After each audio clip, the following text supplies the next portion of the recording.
bersyukur kita kehadirat Tuhan Yang Maha Esa, karena siang menjelang sore yang berbahagia ini, hari ini cuaca nggak bagus.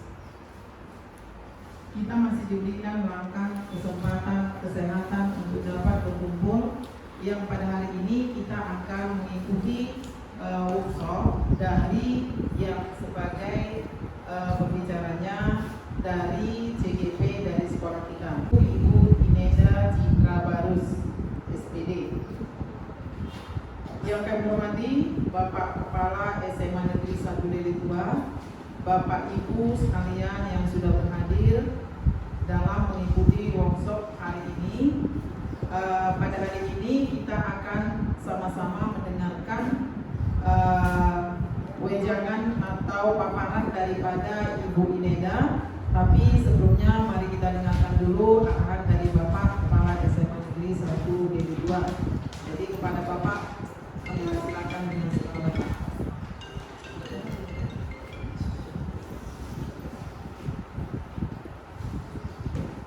Terima kasih kepada Ibu Dewi yang membawa acara dalam kegiatan workshop budaya positif yang akan disampaikan oleh calon guru mitra angkatan 9 dari Semangat 1 atas nama Ineda.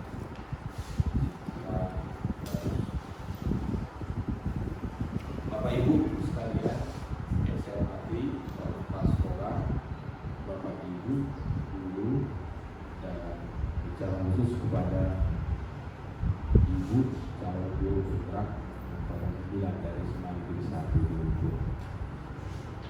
Hari ini kita diundang dalam rangka workshop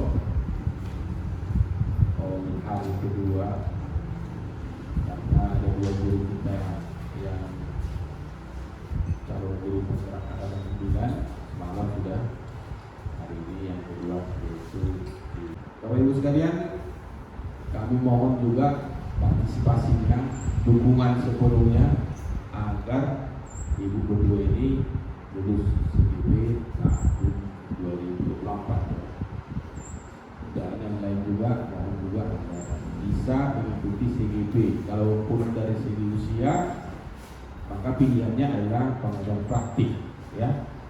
Jadi bisa kita Bapak Ibu mendaftar di sana. Mumpung lagi ada kesempatan yang terakhir tanggal 11 sampai tanggal 27 ya. Sampai tanggal 27 Oktober silakan lanjut terus Bapak Ibu daftar aja, nanti konsultasi dengan yang sudah mendaftar CGP. Barangkali itu aja untuk kita semua. Kami dari pihak sekolah atas nama seluruh perangkat sekolah, saya menyampaikan terima kasih atas pelaksanaan acara ini. Mudah-mudahan bisa membuat pemahaman kita, kapasitas kita sebagai guru bisa bertambah, dan hasil diskusinya mungkin bisa akan kita terapkan untuk pelajaran di Semangat 1. Kemudian Bapak Ibu, bahwa workshop budaya positif atas nama ini dari Citra Barus CGP angkatan 9 resmi kita buka hari ini. Silakan.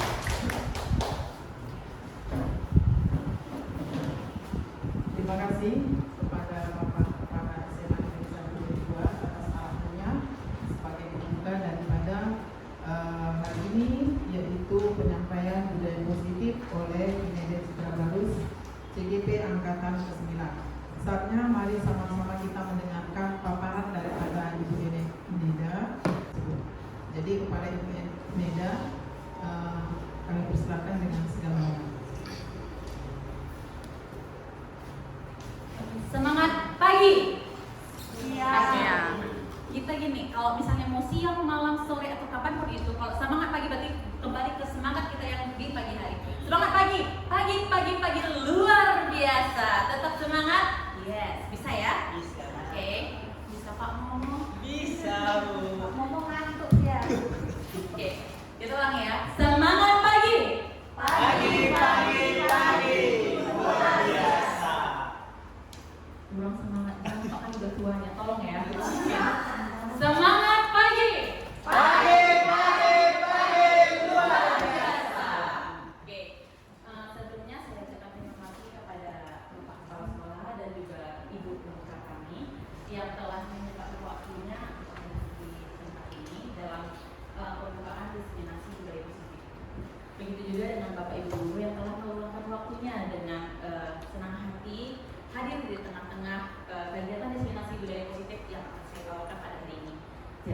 sini, sebelum kita mulai untuk masuk ke dalam diseminasi budaya positif, ada baiknya kita mulai semua menjadi kita ini dengan doa. Boleh kita berdoa menurut agama kita masing-masing doa.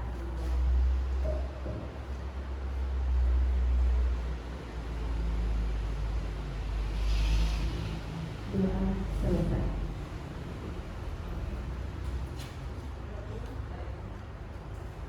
Oke, sebelum kita masuk ke dalam materi kita, saya pengen dulu kita biar agak semangat. Bolehlah kita dulu berdiri, biar speaking dulu, boleh?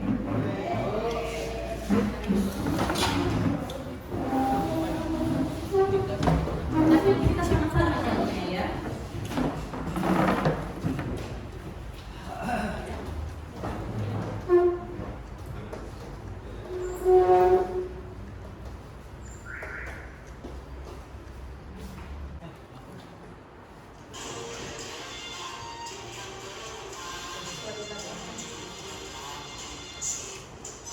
Yang bisa nengok bisa ikut ya. Yang bisa hafal mau ke depan aja.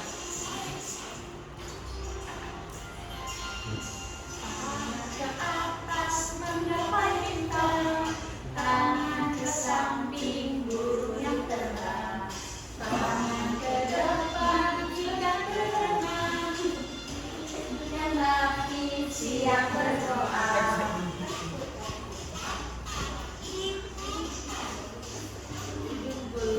Tangan digulung.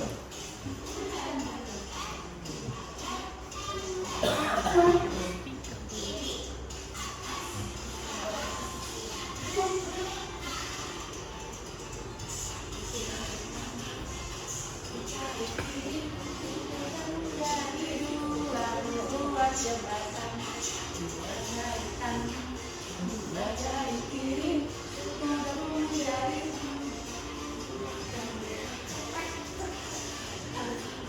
tiga dari kiri menjadi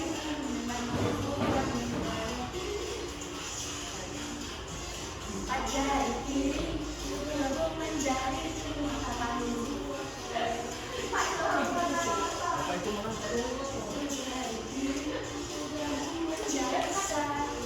siap berdoa. Kita ulang bisa ya?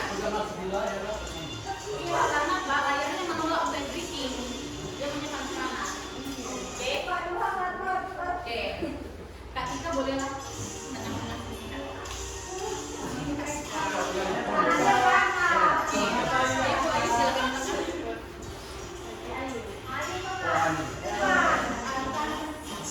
Gapai bintang yang mana ya? Tangan ke samping burung yang terbang, tangan ke depan jika berenang, tangan rapi siap berdoa.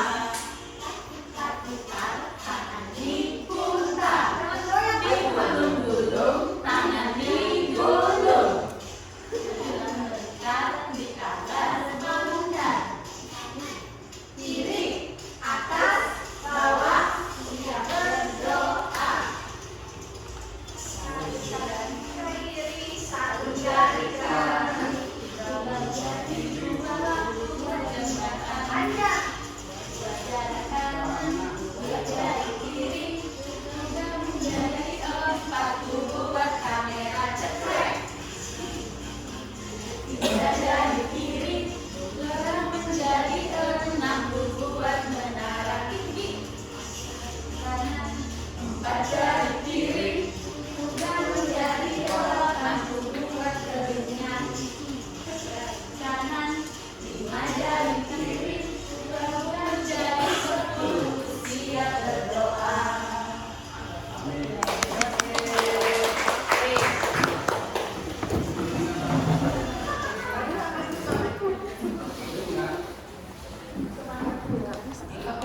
Tapi karena terlalu tua, ada di bilang kasih aku terlalu tua tuh gara-gara kayak gitu. Pada hari Minggu, udah lama nggak lagunya? Ayah ke kota, gampang kan? Oke, coba. Tapi kita buat gerakannya, ini konsentrasi. Jadi pada hari Minggu turut ayah ke kota. Gitu, bisa nggak? Coba ya, sama-sama dulu ya. 1, 2, 3 ya.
suatu kondisi yang menyenangkan. Sedikit. Berarti kebiasaan yang menjadi membuat sesuatu itu bisa jadi lebih maju dari Ibu Fani Pipi, Bu Pipi. Sekarang teman-teman kepada Bu Ayu. Kalau menurut saya gaya positif adalah kebiasaan yang dimana kita melakukan hal-hal yang bersifat positif seperti hal-hal yang membangun dan yang membuat keadaan lebih baik lagi ke depannya. Oke, semuanya dengan secara ini. Budaya positif itu seperti yang Ibu bilang, kebiasaan-kebiasaan atau sesuatu yang bisa bikin lebih baik. Benar.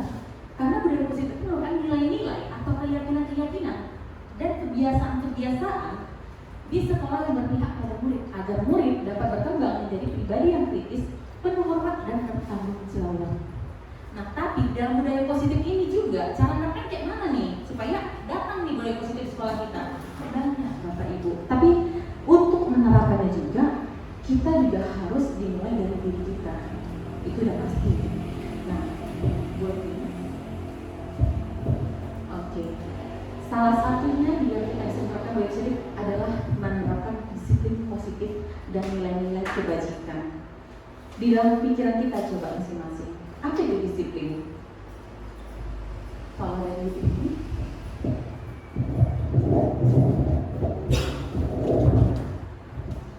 disiplin itu adalah aturan-aturan yang dilakukan yang bermanfaat untuk kita, bagi diri kita dan juga orang lain. berarti aturan yang bermanfaat bagi diri kita dan orang lain. Nah, di sini namanya ada kata positif. Boleh ditambahin kepada ketika? Disiplin positif yaitu suatu tindakan yang dilakukan oleh seseorang, gitu kan, sesuai dengan aturan yang ada yang mengarah ke hal yang positif. Tepat sekali. Berarti coba lanjut dulu. Kita pengen tahu dulu apa sih disiplin positif ini? Oke.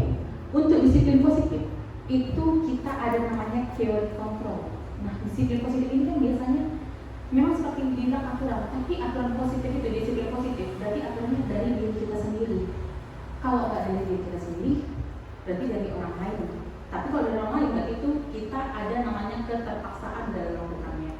Sekarang di sini ada teori kontrol, itu dari Dr. Wilan. Coba Bapak Ibu ada yang dia bersampingan dengan teman-temannya. Boleh digenggam dulu tangannya Bapak Ibu, digenggam tangannya. Kemudian untuk yang di sebelah sini, coba Ibu, nah, Ibu Titi, Bu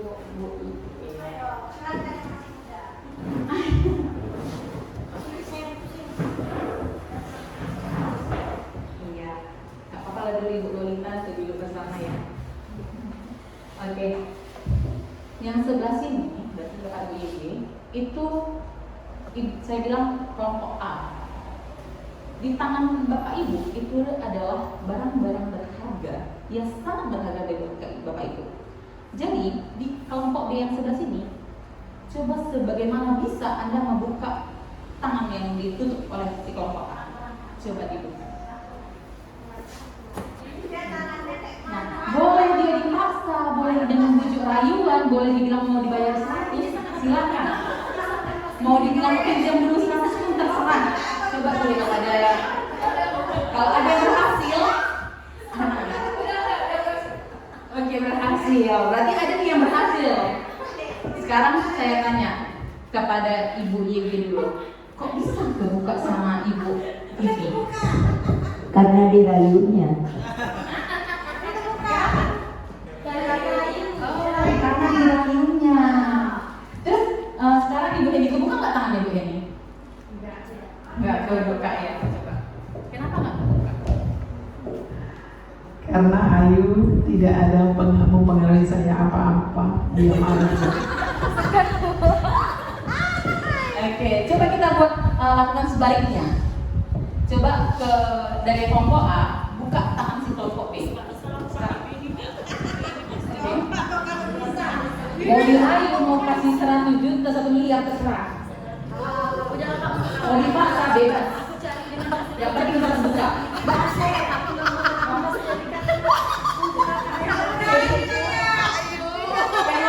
Untuk ibu-ibu wanita dampak kali dibuka ya. Karena Ibu Inge berusaha mempengaruhi saya dengan segala kelemah lembutannya. Berusaha mempengaruhi dengan kelemah lembutannya. Oke, sekarang Ibu Inge. Bu Eli dapat membuka tangan saya karena melakukan strategi sehingga bisa terbuka. Strategi.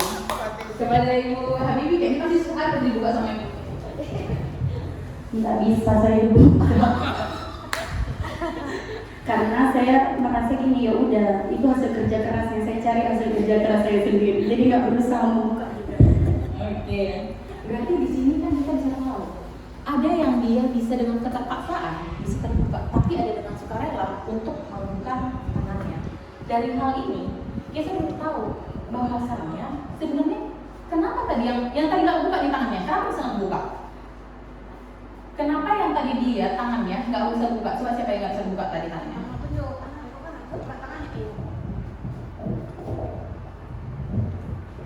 Tangan saya nggak bisa terbuka karena bukanya tidak ada respon apa-apa, tidak ada pengaruhnya, tidak membujuk saya, tidak ada apa-apa, sehingga nggak bisa terbuka. Berarti kalau dibujuk kebuka Bu? Barangkali yang dia udah dipaksanya sekuat mungkin tapi nggak terbuka siapa? Oh, yang nggak terbuka dia sampai sekeras apapun yang mencoba nggak terbuka. Ibu Sri terbuka? Ibu Sri Indah terbuka? Terbuka? Oh, berarti kan itu terbuka ya? Pak Dua terbuka Pak Dua? Nggak mau gue ini ya. Nah, coba dulu kita baca dengan firman kita. Ilusi guru mengontrol murid. Pada dasarnya kita nggak bisa memaksa murid. Sama seperti anak tadi, kita nggak bisa maksanya kalau nggak dirayu, nggak dibujuk atau nggak dipaksa. Untuk berbuat sesuatu jika murid itu memilih untuk tidak melakukannya, walaupun tampaknya guru sedang mengontrol perilaku murid. Hal demikian terjadi karena murid sendiri mengizinkan dirinya untuk dikontrol. Kan ada siswa dia nggak mau ikuti apa yang kita bilang, karena dia nggak mau dikontrol. Tapi ketika siswa itu mengizinkan untuk dikontrol, berarti dia bisa kita atur. Kita kira kita mengontrol dia, ternyata enggak. Dia sendiri yang mengizinkan dirinya untuk dikontrol. Begitu juga rasanya ilusi bahwa semua penguatan positif, efektif dan bermanfaat. Penguatan positif atau bujukan adalah bentuk-bentuk kontrol, sama seperti tadi yang bilang begini.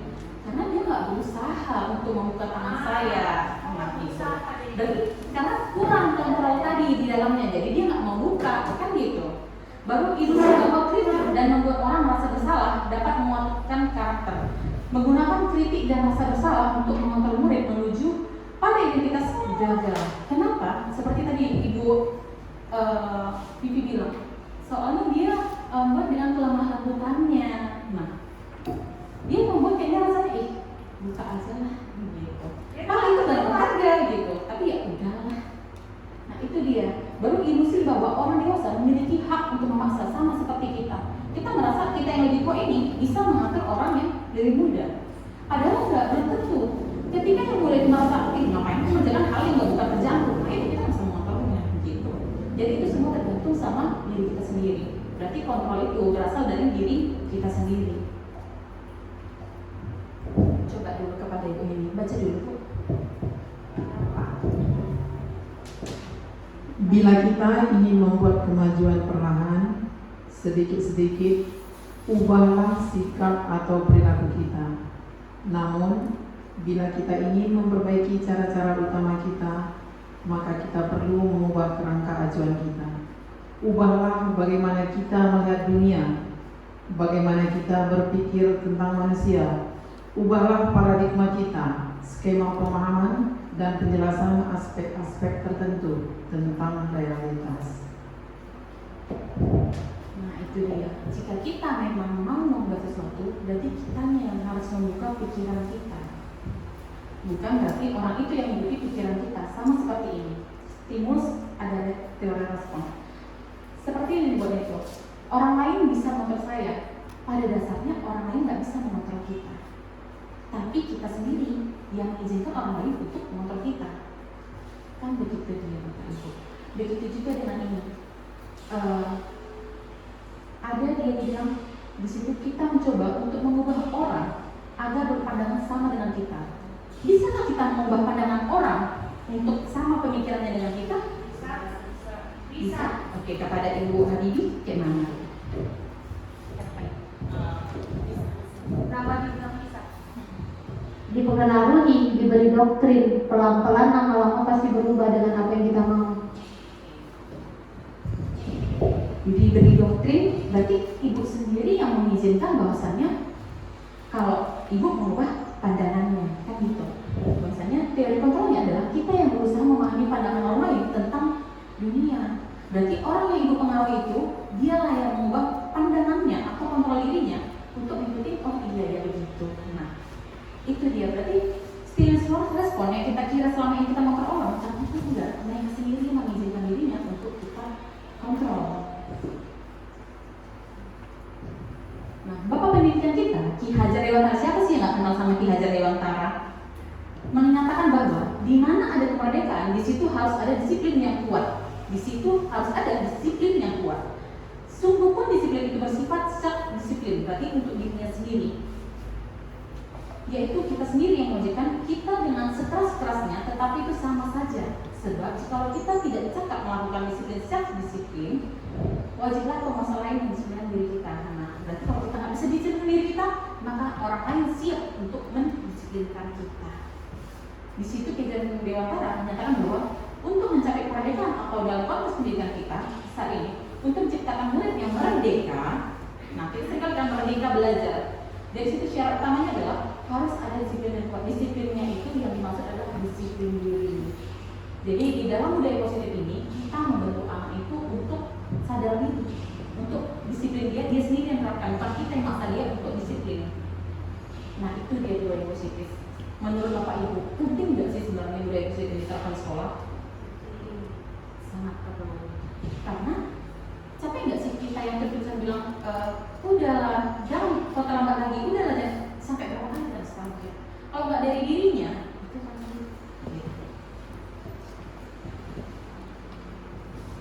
ada tuh definisi dari kata merdeka menurut Ki Hajar Dewantara. Coba ada yang orang Jawa di sini? Ada yang orang Jawa tak ada ya? Mereka ikut Jawana. Urung pasing pangre, ini udah kuat kuasa mandiri seriaga. Merdeka itu artinya tidak hanya terlepas dari perintah, akan tetapi juga cakap untuk memerintah diri sendiri. Nah, memerintah diri sendiri. Apakah kita sudah memerintah diri kita sendiri, atau kita butuh dorongan dari orang lain? Itu juga kita harus memperbaiki diri. Disiplin diri juga mempelajari bagaimana cara kita mengontrol diri kita sendiri. Bagaimana menguasai diri untuk memilih tindakan yang mengacu pada nilai-nilai yang kita hargai sebagai pendidik. Tujuan kita adalah menciptakan anak-anak memiliki disiplin diri sehingga mereka bisa berperilaku mengacu pada nilai-nilai kebajikan universal dan memiliki motivasi intrinsik dan bukan ekstrinsik. Nah, memiliki motivasi intrinsik berarti kita di sini budaya positif menuju bahwasannya kita itu berharap anak-anak ini bisa mendisiplinkan diri sendiri. Dia bisa mengontrol dirinya, penguasaan dirinya, bukan karena dorongan kita. Sama seperti halnya kayak kita ngasih dia hadiah. Siapa yang bisa mengganggu ke sini, kita kasih nilai 100. Mereka mau nggak? Mau. Kita kasih nilai dia di rapor A semua, pasti mau. Tapi itu bukan karena dirinya dia mau seperti itu, tapi karena ada yang memberi dia seperti itu. Berarti itu dari ekstrinsik. Itu dia. Nah, di sini seperti yang tadi disiplin positif itu juga bertaut dengan nilai-nilai kebajikan. Nilai-nilai kebajikan itu adalah nilai-nilai umum yang disepakati bersama. Berarti nilainya ini adalah yang disepakati. Lepas dari suku bangsa, agama, bahasa maupun latar belakangnya. Nilai-nilai ini merupakan payung besar, payung berarti istilahnya atap dari sikap dan perilaku kita. Atau nilai-nilai ini merupakan fondasi kita untuk berperilaku. Dengan mengaitkan nilai-nilai kebajikan yang diyakini seseorang, maka motivasi intrinsiknya akan terbangun sehingga menggerakkan motivasi dalam diri untuk dapat mencapai tujuan yang mulia yang dia inginkan. Nah,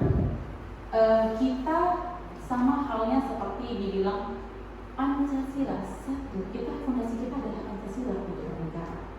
Terus kalau di sekolah, apa nilai kebajikannya? Profil pelajar Pancasila. Banyak sebenarnya nilai kebajikan, tapi yang sering kita ajukan untuk saat ini adalah kita profil pelajar Pancasila. Itulah kenapa kita sebenarnya sedang belajar kayak Beriman gitu. Yang diharapkan dari nilai-nilai ini adalah bahwa siswa kita memiliki 6 dimensinya. Berarti dia punya beriman, bertakwa kepada Tuhan Yang Esa dan bertakwa mulia. Walaupun kita tahu karakter anak zaman sekarang agak sulit untuk diatur. Kemudian kedua itu ada berkebinekaan global. Baru ada bergotong royong, kreatif, bernalar kritis dan juga mandiri. Nah, di dalam segi ini, kalau Bapak Ibu rasa di mana sih yang udah ada di anak kita? Coba dulu kepada Ibu ini.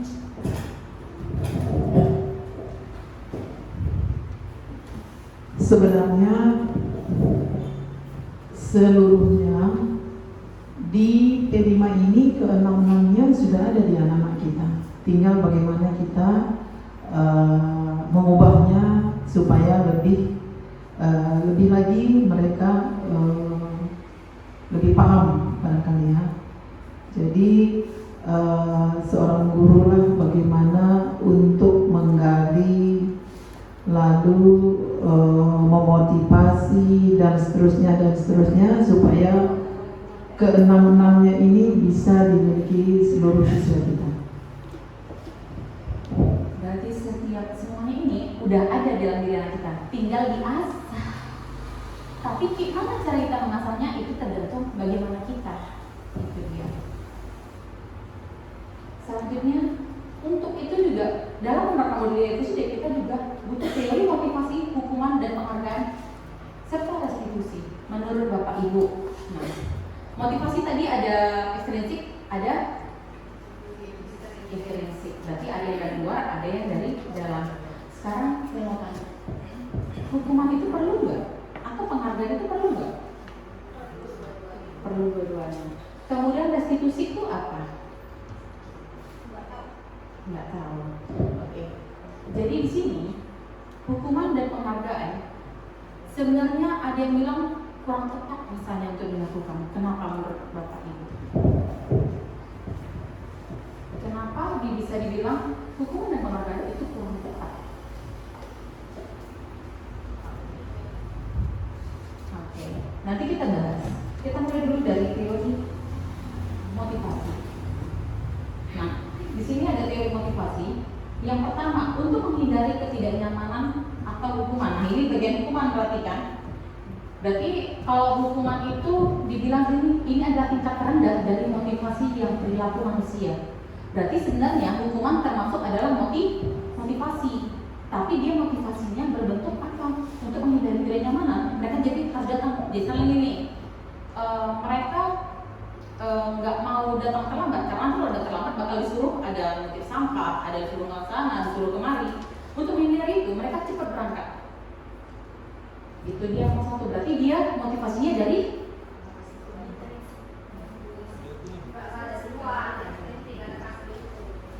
dari luar. Kemudian yang kedua, untuk mendapatkan imbalan dan penghargaan dari orang lain. Jadi salah satu yang kali ini motivasi pertama. Di sini orang berperilaku untuk mendapatkan imbalan atau penghargaan dari orang lain. Orang yang motivasi ini akan bertanya apa yang akan saya dapatkan apabila saya melakukannya. Nah itu. Jadi motivasi sebenarnya ada dua, ada eksinsik, ada intrinsik. Jadi penghargaan itu dari mana juga?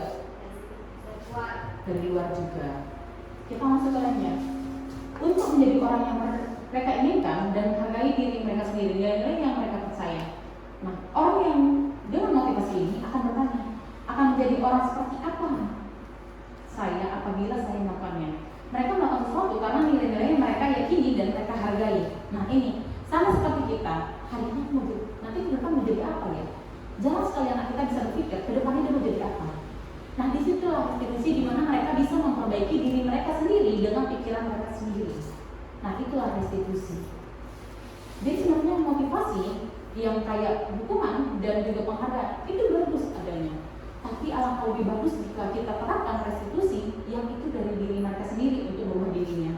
Bukan karena dari dorongan dari luar, tapi karena dirinya sendiri lah. Maka seringkali Coba kau pikirkan, nah kita sudah coba kamu pikirkan, tapi kita paksa dia, kan sama aja kita dorong dia gitu. Memang rata-rata anak-anak sekarang memang butuh namanya stimulus, dia perlu didorong. Tapi bagaimana cara kita seorang pendidik memberi dorongan, tapi membiarkan dia juga secara mandiri memilih jalan yang akan dia pilih. Nah, di sini restitusi adalah proses menciptakan kondisi bagi murid untuk memperbaiki kesalahan mereka. Jadi kalau mereka hari ini terlambat, mereka tahu sebenarnya, kalau hari terlambat berarti aku kehilangan banyak pelajaran. Tapi jarang sekali ada anak yang berpikir sedemikian. Itu jarang sekali. Tapi bagaimana cara kita bisa buat mereka bisa berpikir demikian? Itulah yang menjadi tugas kita. Baru sehingga mereka bisa kembali pada kelompok mereka dengan karakter yang lebih kuat. Itu restitusi. Restitusi juga merupakan proses kolaboratif yang mengajarkan murid, berarti kita kerjasama dengan murid untuk mencari solusi untuk masalah mereka dan membantu murid berpikir tentang orang seperti apa yang mereka inginkan dan bagaimana mereka harus memperlakukan orang lain. Jadi kita membiarkan anak itu mencari kenapa, sebabnya apa, dan bagaimana cara memperbaikinya. Maka dia akan menjadi orang yang dapat mampu memikirkan atau keluar dari masalah yang tersendiri. Oke, di sini bisa kita lihat ada identitas gagal, hukuman, ada konsekuensi, ada restitusi. Coba saya mau tanya dulu kepada Pak Momo, apa sih bedanya hukuman, konsekuensi, dan restitusi, Pak Momo? Udah nyampe nih Pak Momo, Bapak ke depan aja lah Pak Momo. Oke, bosnya sampai Pak Andi.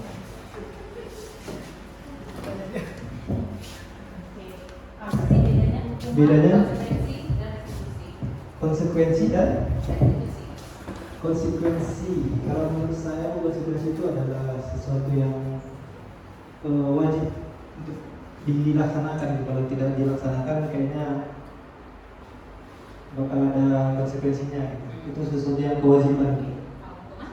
Hukuman ya itu dia kalau kita kerjakan ya tidak ada hukumannya. Kalau kita kerjakan ya terhindar dari hukuman. Restitusi mengubah kondisi. Oke. Sekarang saya mau tanya dulu konsekuensi, hukuman, dan juga restitusi kepada Ibu Ina.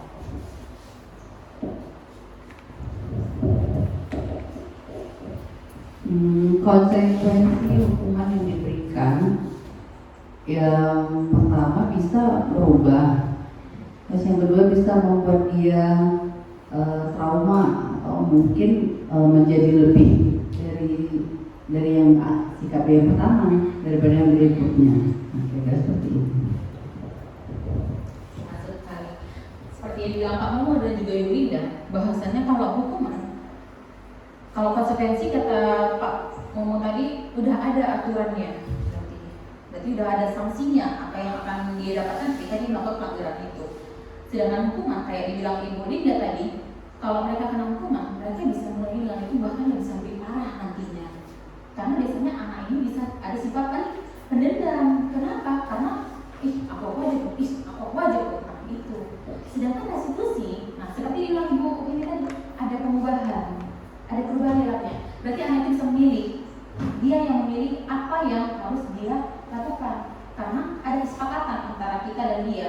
Itu seperti tadi bilang kolaborasi antara kita. Berarti kalau dia hari ini buat ini, dia yang memilih sanksinya dan dia juga yang menerapkan itu sama dia. Seperti yang dibilang tadi. Nah, ini dia. Dia mau dipaksaan kalau dia hukuman. Sedangkan di konsekuensi itu ada stimulus respon. Dia melakukan tapi tidak ada aturannya. Itu sama kayak peraturan sekolah kita. Ada konsekuensinya di beberapa poin. Sedangkan kalau hukuman, kalau dia ujian PR itu kan sebenarnya ada kesepakatan sama dia. Tapi kita bisa hukum dia. Itulah hukuman. Bahkan bisa nanti lama-lama pernah nggak saya lah sebagai karena saya guru BK, sering saya mendengar ucapan dari yang tua-tua itu ketika dia kena sekarang, aku dulu potong sama ibu itu, maka juga bisa dilihat. Nah itu ucapan ketika dia mengalami hukuman yang kayaknya dia rasa itu udah berlebihan bagi dirinya. Itu. Kemudian untuk ini juga hukuman, dia menyakitkan. Guru menjalani konsekuensi dengan menyalahkan, mengkritik, menyindir, dan merendahkan. Tanpa sadar kita sebagai guru, kita kerap sekali menjatuhkan rasa percaya diri dari anak-anak. Dengan apa? Ih, kamu ini bodoh kali pun kau. Dengan gampangnya kita bicara, sedangkan dia udah masuk ke dalam hatinya. Kemudian ada konsekuensi. Nah, di situ sebenarnya kayak peraturan kita bisa menghilangkan. Oh, itu ada peraturannya. Kau kan cuma bisa baca kan? Nah, ada konsekuensinya. Dia bisa sadar dengan aturan itu. Berarti membantu guru menyatakan peraturan, melakukan peringatan dan menerapkan konsekuensi. Sedangkan restitusi menguatkan. Guru menyebutkan keyakinan kelas. Nah, keyakinan kelas berarti itu adalah kesepakatan kelas. Ada saya rasa beberapa guru yang sudah menerapkan ini dalam kelasnya. Bedanya keyakinan kelas dengan peraturan kelas apa? Coba saya tanya dulu kepada ibu-ibu yang dia wali kelas nih. Kenapa namanya keyakinan kelas bukan peraturan kelas? Ibu Linda kembali ya.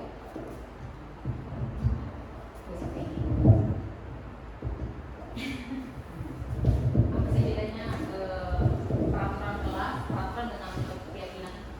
Peraturan itu kan memang harus dilakukan dan setiap anak itu harus ada peraturannya.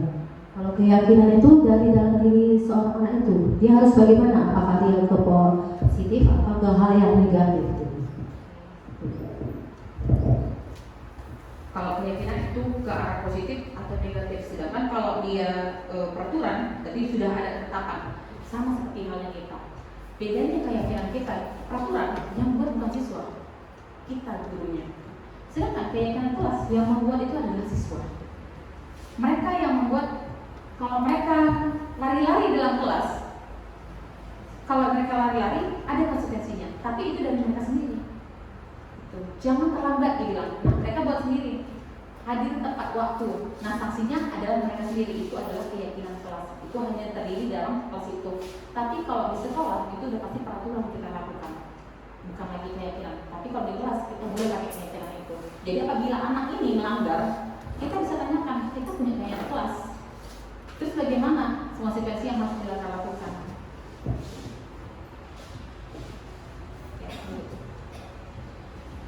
Seperti yang juga tadi, nah, keyakinan kelas. Bapak Ibu yang wali kelas pernah nggak buat keyakinan kelas di kelas? Istilah kesepakatan gitu.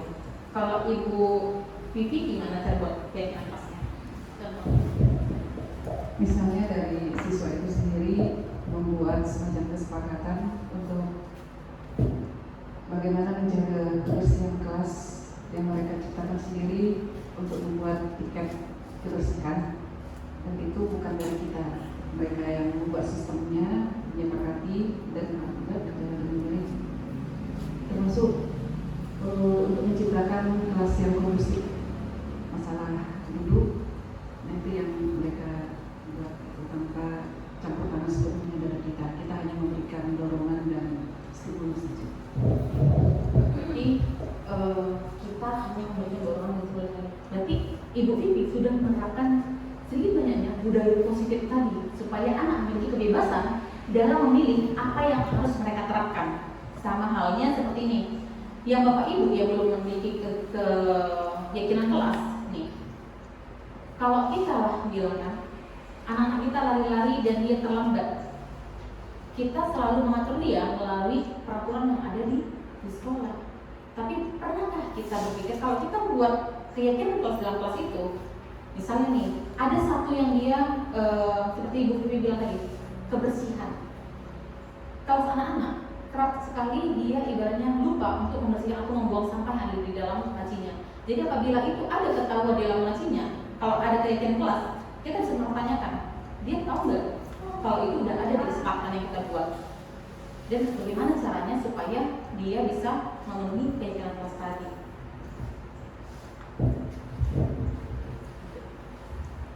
Nah, di dalam kebutuhan dasar manusia, di sini ada 5 kebutuhan dasar. Saya boleh tanya, penguasaan itu gimana sih maksudnya kebutuhan dasar? Kepada Ibu Ika.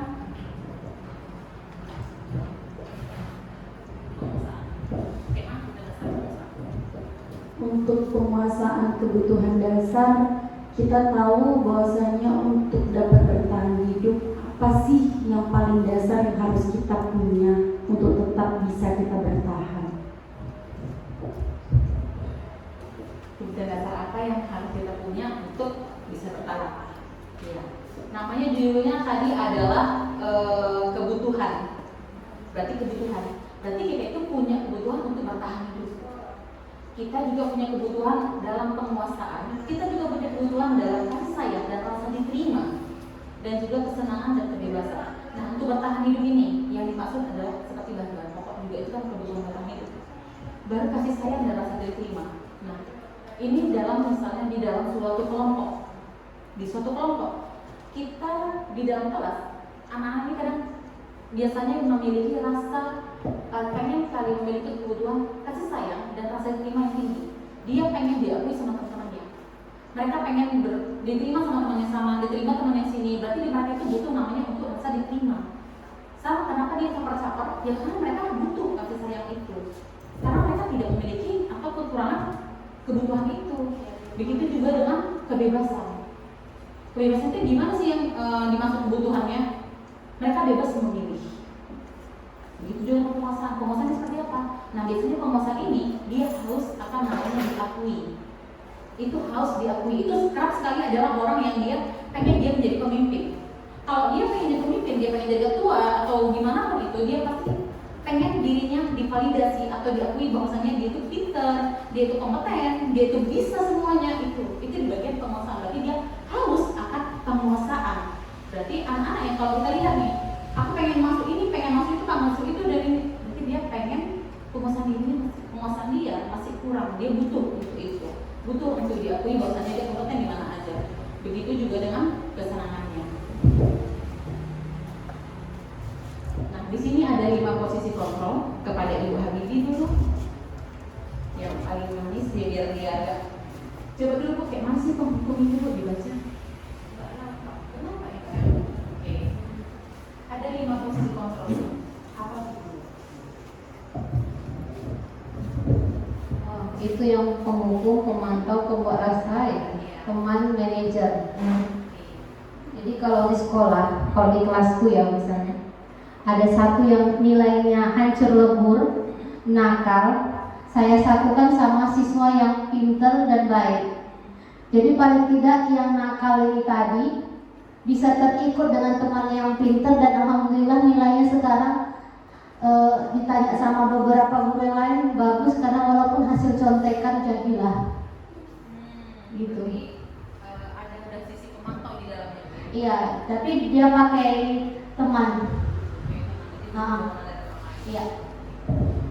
Berarti di sini posisi kontrol. Pada umumnya kita guru pasti memiliki ini semua.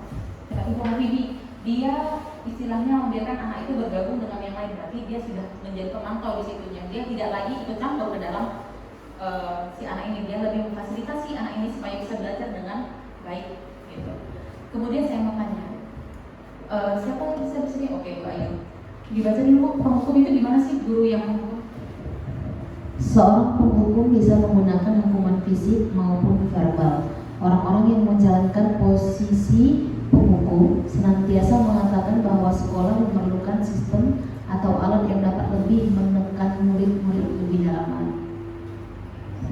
Berarti dia ini penghukum ini, guru yang menghukum, yang sering kali dia bilang sikit-sikit nyubit, sikit-sikit dia guru kan kamu. Nah itu dia. Berarti ucapannya jangan itu lagi. Nah itu biasanya penghukum. Sering dengan gampangnya dia mengucapkan kata-kata yang kayaknya itu menjadi membuat anak ini kau salah nih, kau salah, dan menjudge. Itu sering kali nggak kita guru itu menjudge si anak itu bahwa dia salah.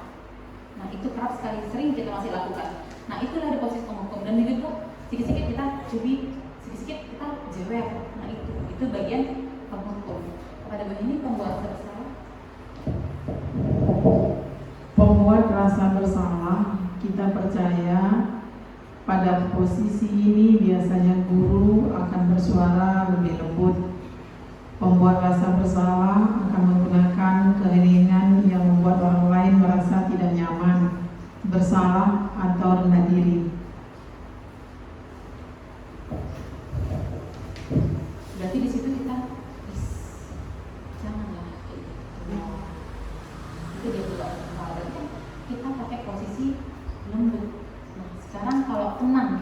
guru sebagai teman. Guru pada posisi ini tidak akan menyakiti murid, namun akan tetap berupaya mengontrol murid melalui persuasi. Posisi teman pada guru bisa negatif ataupun positif. Positif di sini berupa hubungan baik yang terjalin antara guru dan murid. Di sini berarti posisi guru sebagai teman juga sering kita lakukan. Kita kira dengan kita menjadi temannya, kita akan lebih dekat sama dia. Berarti di sini kita mengontrol dia melalui ketika jangan, ayolah jangan kayak gitu, yuk, ayo ikut sana, yuk, ayo datang ke sana, nanti kena marah begini. Pernah kan kita buat itu juga supaya anak ini mau diajak. Nah, tapi itu bisa bersifat jadi nanti dampaknya positif, bisa juga negatif kalau dia merasa kita terlalu over menjadi teman sama dia. Begitu juga kepada di pemantau. Memantau berarti mengawasi. Pada saat kita mengawasi, kita bertanggung jawab atas perilaku orang-orang yang kita awasi. Posisi pemantau berdasarkan pada peraturan-peraturan dan konsekuensi. Jadi pemantau ini dia istilahnya menjadi fasilitator. Dia melihat-lihat aja dulu supaya memantau anak ini bisa berkembang atau enggak gitu. Sekarang manajer kepada Ibu Indah.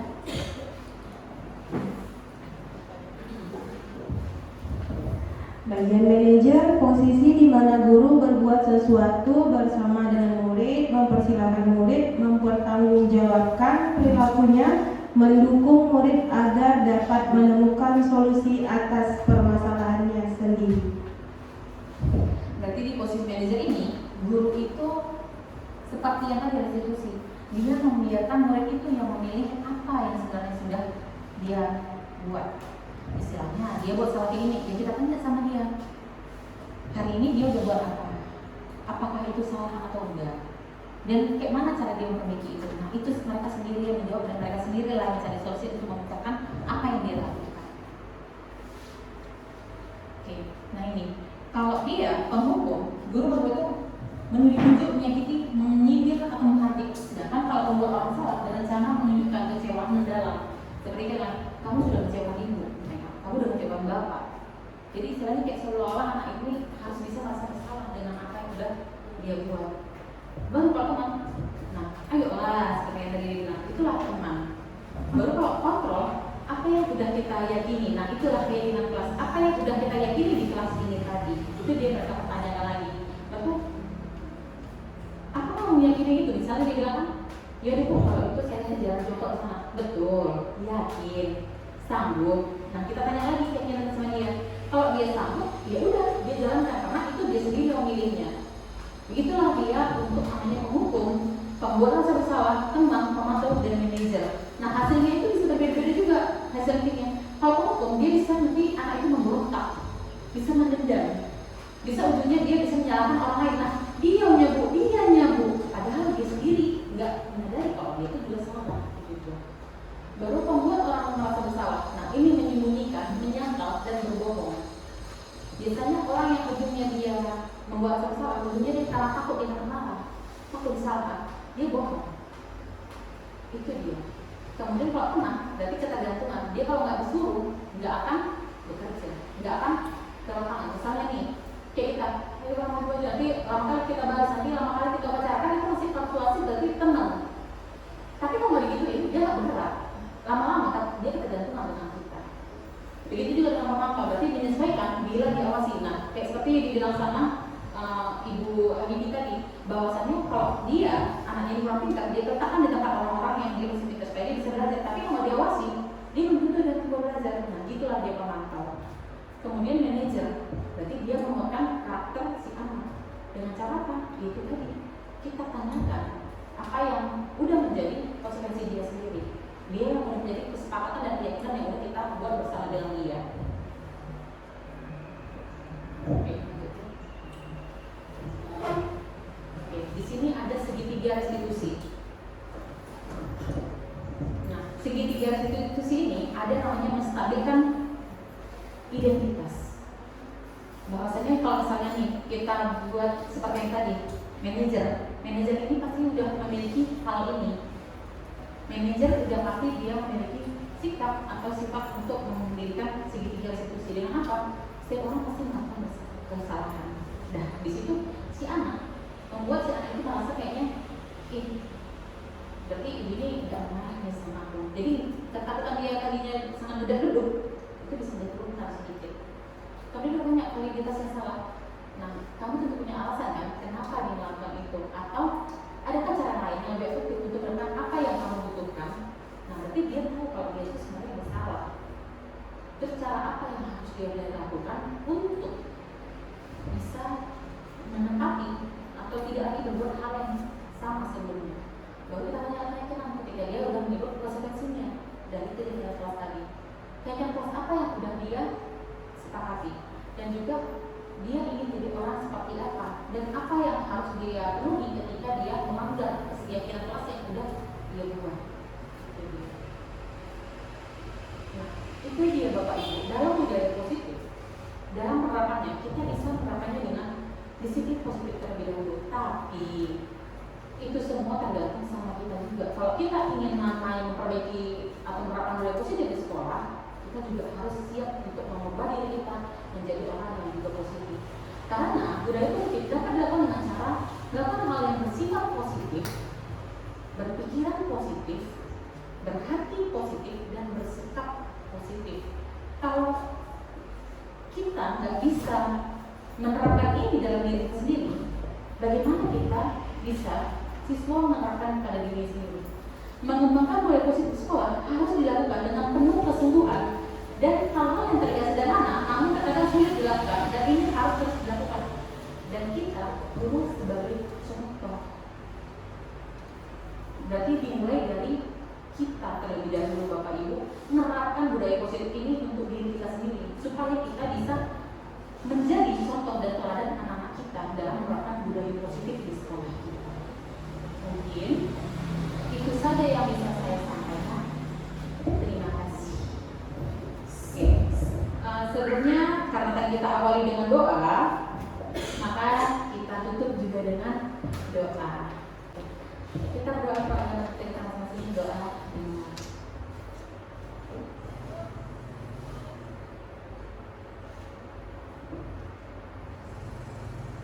doa selesai. Terima kasih, saya kembalikan kepada. Demikian tadi pemaparan daripada Ibu Ineda Citra Barus yang pada hari ini sama seperti kemarin judulnya, yaitu budaya positif. Ibu Ineda, kita adakan pertanyaan. Ya, Bapak Ibu sekalian, barangkali ada yang perlu ditanyakan atau masukan hal-hal yang positif boleh dilakukan. Bapak Ibu ada yang kurang jelas yang mau ditanyakan, silakan ditanyakan. Ya. Ibu Pipi, silakan Ibu Pipi. Terima kasih atas kesempatannya.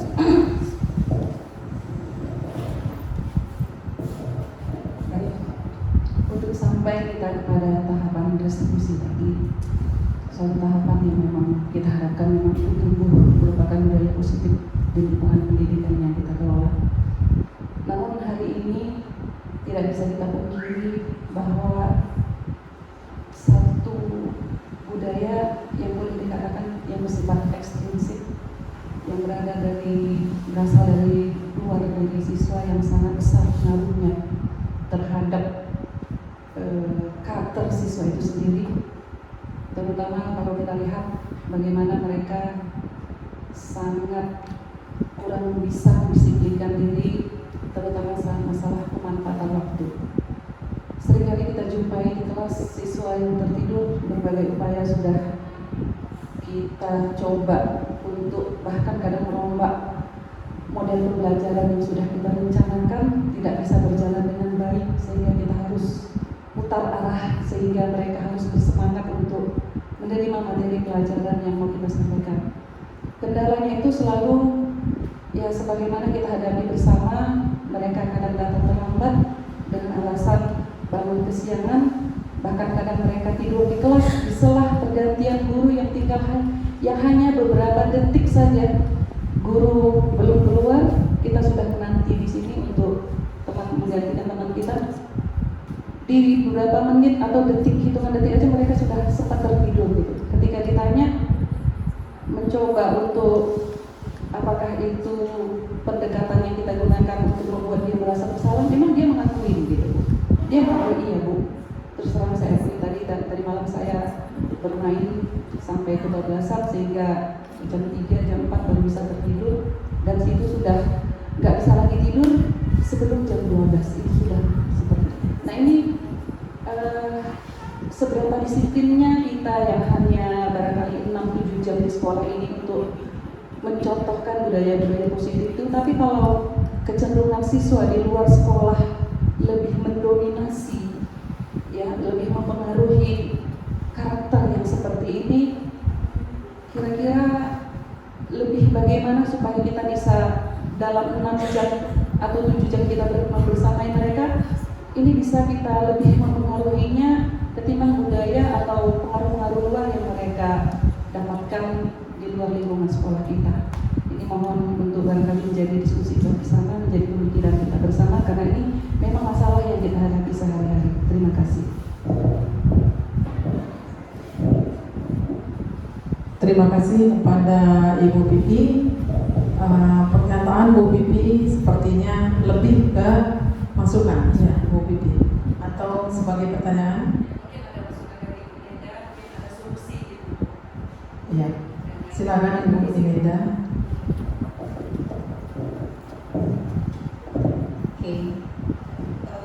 Sebelumnya kalau saya bilang ini kan diskusi betul. Mungkin kita diskusikan karena ini.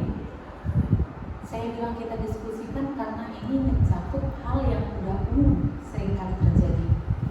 Kita juga sudah mencoba sebaik mungkin, atau mungkin keyakinan kelas itu udah tadi Ibu bilang tadi udah kita buatkan di kelas. Nah coba keyakinan kelas ini kita bentuk lagi. Itu konsekuensi itu yang pertama. Seperti yang Bu Vivi bilang, memang di rumah atau di lingkungan mereka itu sebenarnya lebih besar pengaruhnya ketika mereka di sekolah. Sama halnya ketika saya kemarin ikut ini, saya heran kenapa orang-orang berpikir anak-anaknya berubah ketika mereka SMP dan SMA. Apakah itu salah satunya jadi salah kita gurunya atau anaknya? Karena gini, pertanyaannya gini, mereka bilang, iya Bu, saya juga bingung kenapa anak saya jadi seperti itu. Karena mereka dulu SD nggak kayak gitu kok. Tapi pas mereka udah masuk ke SMA, mereka jadi seperti itu, gini, susah tuh dibilang ke mana, gini, karena mereka lebih lama di sekolah. Nah, tapi kembali kita di sekolah nih, kita merasa kayaknya itu adalah pengaruh mereka di rumah. Nah, ini jadi tumpang tindih. Nah, disitulah butuh kita kolaborasi dengan orang tuanya.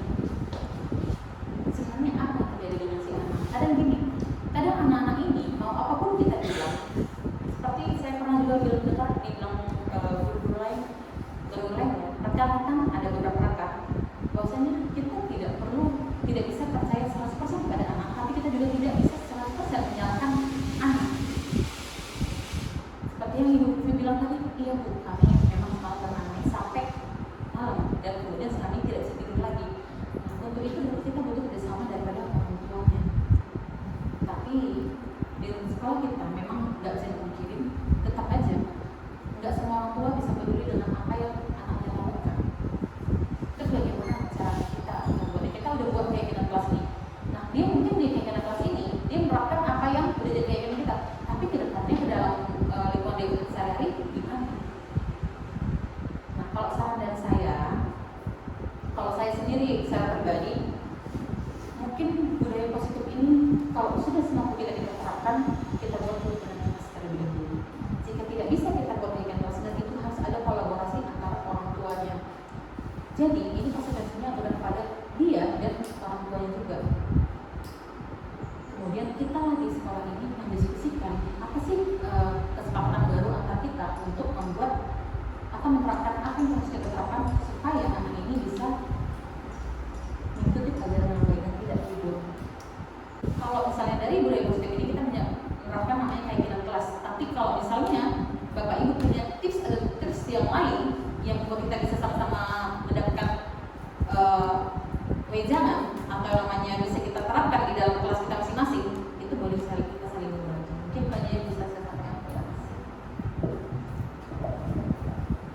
bagaimana Bu Vivi? Karena kita lihat ekonomi kita di sekolah kita ini kan boleh dikatakan menengah ke bawah. Barangkali kan semua orang tuanya sangat sibuk. Jadi pulang dari mencari nafkah sampai di rumah sudah kelelahan, tertidur, tidak sempat lagi mengontrol anaknya apakah tidur jam berapa itu barangkali sudah tidak ada waktu lagi. Begitu pagi berangkat lagi mencari nafkah kembali, sehingga anak-anak tadi banyak yang tidak terkontrol. Jadi untuk daerah kita ini kita juga harus banyak maklumnya. Jadi itulah Bapak Ibu sekalian, mari sama-sama kita bina.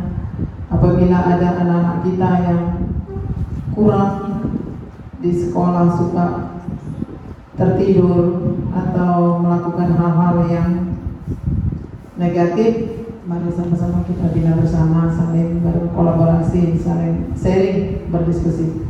Ya, Ibu Tika ada mau ditanyakan?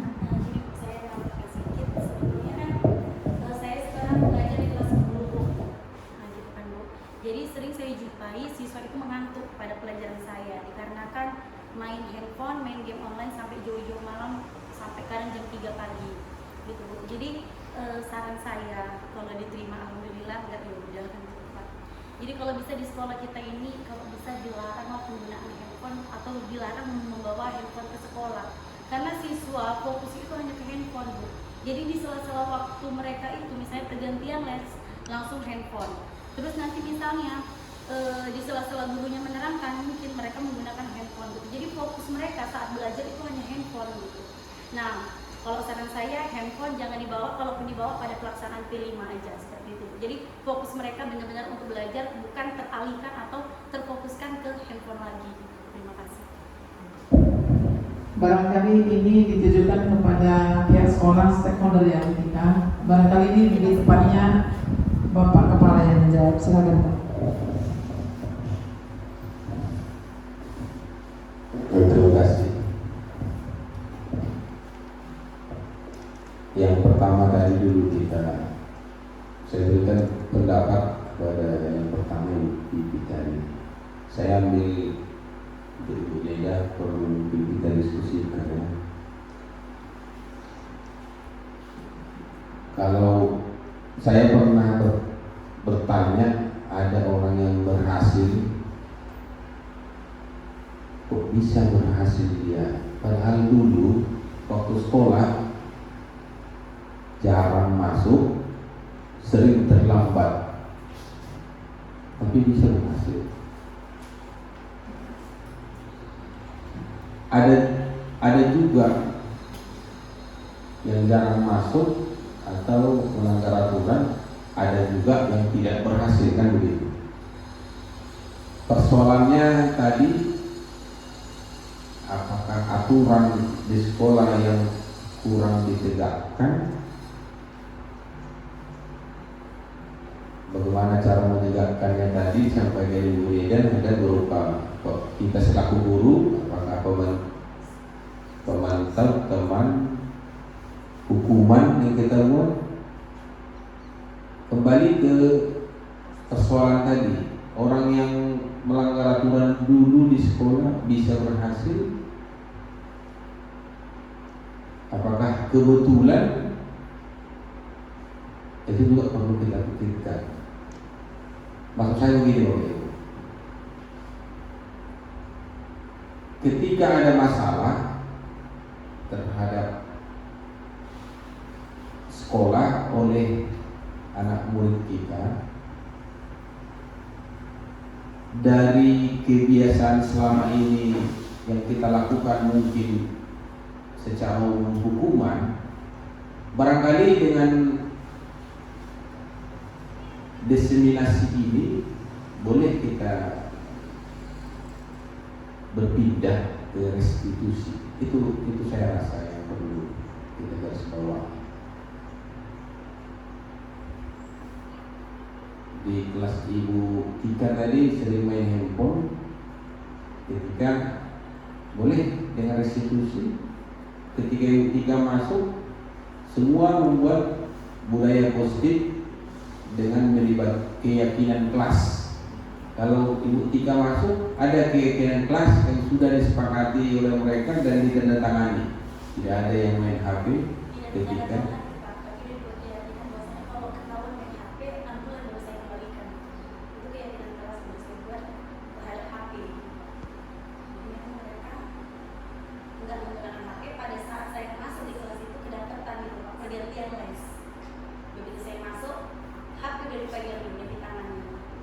ya, artinya ada keyakinan kelas bahwasanya mereka sudah sepakat membuat hal yang positif ketika ibu mengajar, yaitu tidak menggunakan HP, dan mereka sudah melaksanakan itu. Cuman pertanyaannya, apakah nanti harus kita buat aturan seperti itu di sekolah kita? Satu sisi boleh iya, satu sisi boleh tidak ya. Karena nanti masing-masing orang tua akan dipengaruhi oleh anak untuk membenarkan dia membawa HP kemari. Itu juga kita tidak bisa buat. Yang jelas masing-masing kita ketika kita masuk kelas, trik kita kan ada, mereka tidak main HP di kelas. Boleh saja misalnya ketika dia buka HP, langsung ibu panggil, bapak ibu panggil untuk ke depan. Mungkin ada yang perlu bapak ibu tanya. Berbagai macam trik barangkali bapak ibu sudah paham tentang itu. Artinya kita bisa sampaikan itu. Karena kalau kita buat aturan nanti, sepakat enggak kita harus kita undang juga orang tua. Karena mungkin jarak sekolah ini dengan tempat tinggal mungkin juga dipengaruhi oleh dengan adanya HP. Dan anak kurang percaya diri kalau tidak bawa HP ke sekolah. Itu saya lihat ada faktor seperti itu. Artinya begini, perkembangan ini kan di usia mereka ini HP tidak akan bisa lagi kita stop. Silakan aja dibawa. Tapi ini tertantang kita bagaimana kita agar mereka tertib menggunakan. Yang kita buat itu tertib menggunakan HP, bukan tertib agar tidak bawa HP. Bedanya. Barangkali itu yang mau kita buat. Termasuk salah satu mulai posisi tadi adalah kesepakatan kelas. Yang tadi yang disampaikan oleh Ibu juga menarik juga. Saya berpikir begini dia, si anak itu kita rubah, ya kita harus yakin bahwasanya mungkin 5 tahun ke depan dia bisa berubah. Tidak harus 1 hari atau 1 tahun atau selama 3 tahun di sekolah ini. Dan perubahannya tidak serta-merta sebanyak perubahan yang kita inginkan. Yang jelas terus kita benahi, terus kita didik, biarpun terus terlambat, biarpun terus masalahnya seperti itu, mari kita gunakan akal sehat, budaya positif, restitusi tadi kepada dia. Barangkali dia tidak akan berubah selama di sekolah ini, tapi ketika kuliah atau ketika kerja, bisa saja disitulah titik jenuh dia. Jadi bisa berubah selama ini yang sudah kita lakukan kepada dia. Jangan berhenti berbuat baik dan tetaplah kita mencari solusi dengan melakukan hal-hal untuk kebaikan anak kita. Jangan sampai kita merasa bahwasanya yang kita buat itu tidak berarti. Itu akan berarti. Sekecil apapun berbuat baik itu akan berarti buat sekitar kita dan termasuk untuk anak kita. Demikian barangkali yang bisa saya sampaikan. Terima kasih.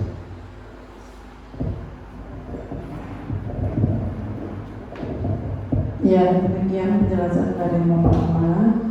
Ibu Tika, untuk HP boleh dibawa, tapi itu tadi bagaimana penggunaannya. Jadi ya sering dilihat dulu HP-nya, kalau nggak penting kali menggunakan karburator misalnya jam matematika suruh simpan. Seperti itu. Barangkali ada lagi pertanyaan Bapak Ibu? Ya, silakan Ibu Andrea. Ini orang CGP sendiri yang bertanya ini. Berikutnya. Kayaknya topiknya menarik ya, mengenai handphone. Jadi saya akan berusaha untuk menanggapi ya, bukan bertanya, menanggapi tentang maraknya penggunaan handphone yang saya rasa tidak sesuai dengan aturan. Nah, untuk masalah handphone itu di zaman sekarang ini tidak menggunakan handphone. Itu namanya kalau nanti Ibu Tika nanti lulus, jadi ada istilahnya kodrat zaman. Jadi anak itu tumbuh sesuai dengan kodrat zaman dan kodrat alamnya dan kodratnya sendiri. Kodratnya sendiri itu apa? Kodrat itu potensi di dalam dirinya, bahwa anak itu terlahir bukan seperti kertas yang kosong. Itu teori yang salah. Anak itu lahir sudah ada garis-garis samarnya gitu. Jadi kita sebagai pendidik harus menebalkan garis-garis samar. Mana yang tidak baik kita hapus, yang sudah ada garis samarnya yang bagus kita tebalkan. Itu istilahnya begitu. Jadi kalau dibilang tidak boleh bawa handphone, itu sudah tidak lagi sesuai dengan kodrat zaman.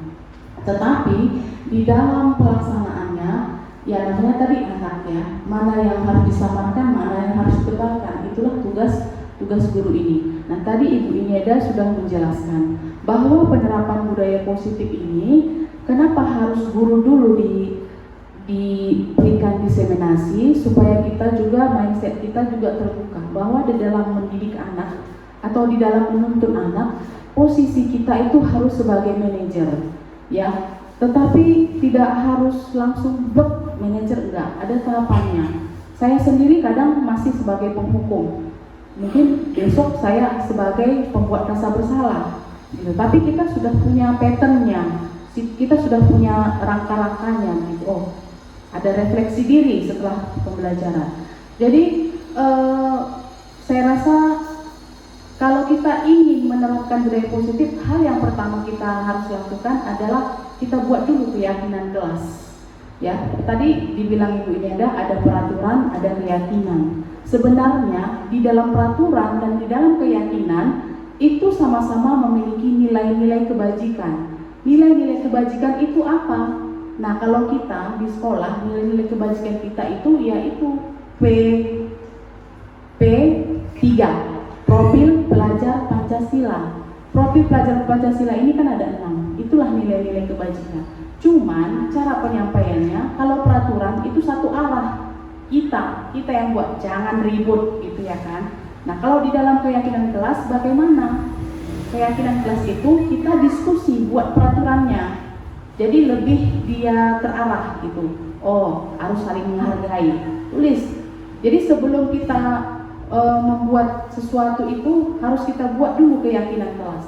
Setelah buat keyakinan kelas, jika anak melanggar atau lari dari keyakinan kelas, barulah kita memprosesnya dengan segitiga restitusi. Yang pertama langkahnya tadi adalah menstabilkan, kemudian validasi, dan selanjutnya menanyakan keyakinan. Contoh kalau dia menstabilkan, kamu ngapain semalam?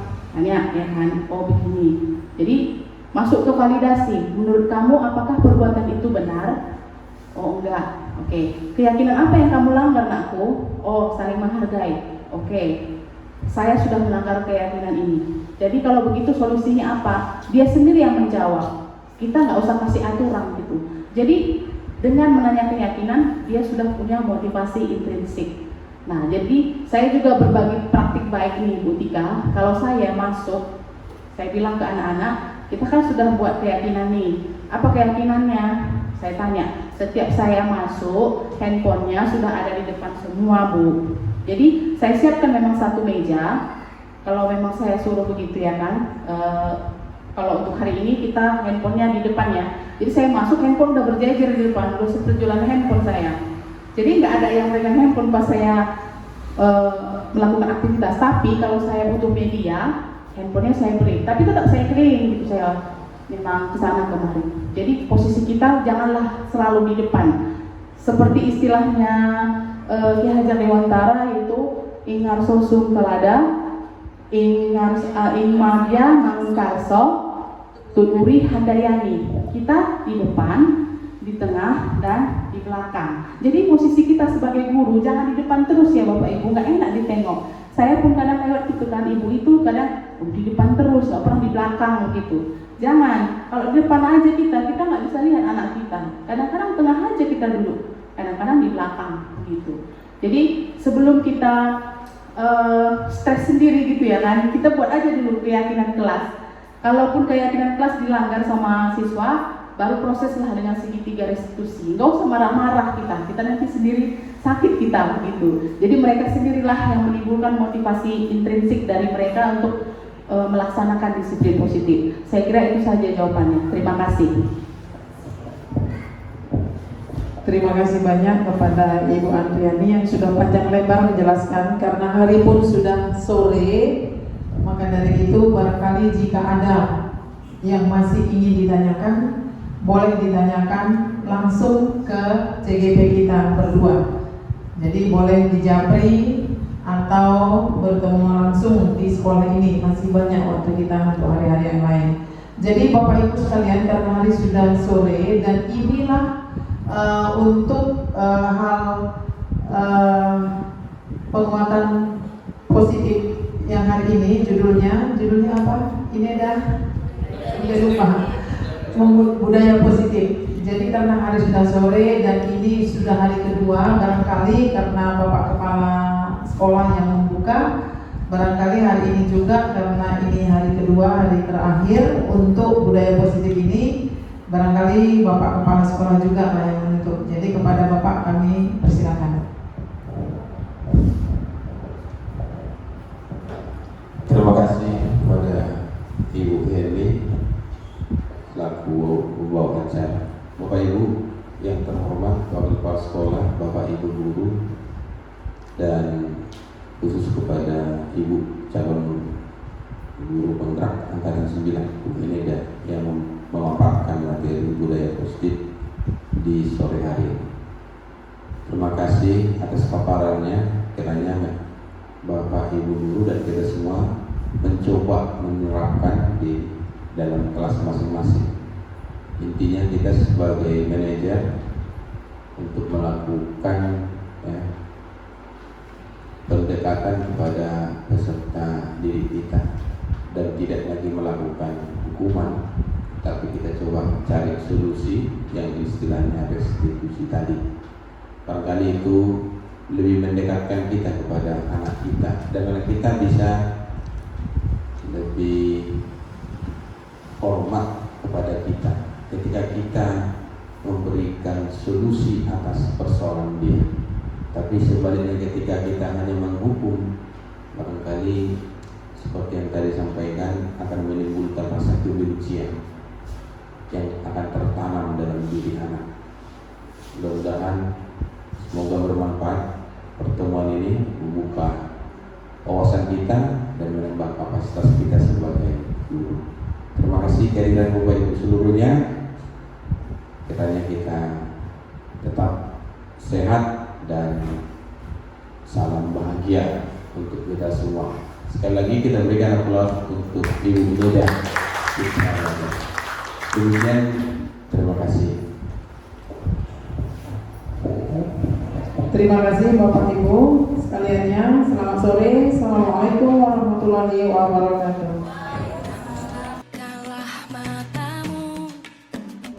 Udah lega?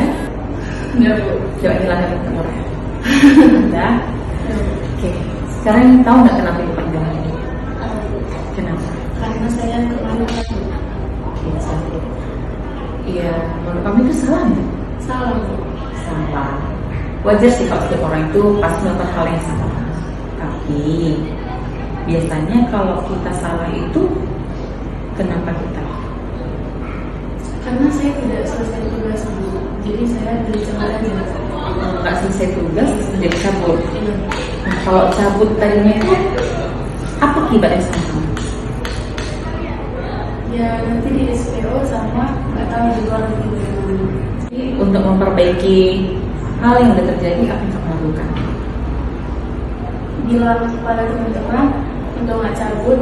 Terus kalau ada tugas, saya lupa, saya tanya kepada teman. Oke, good. Berarti kalau misalnya seterusnya, kalau misalnya ada tugas dan nggak selesai, terus nggak akan cabut ya? Pancasila.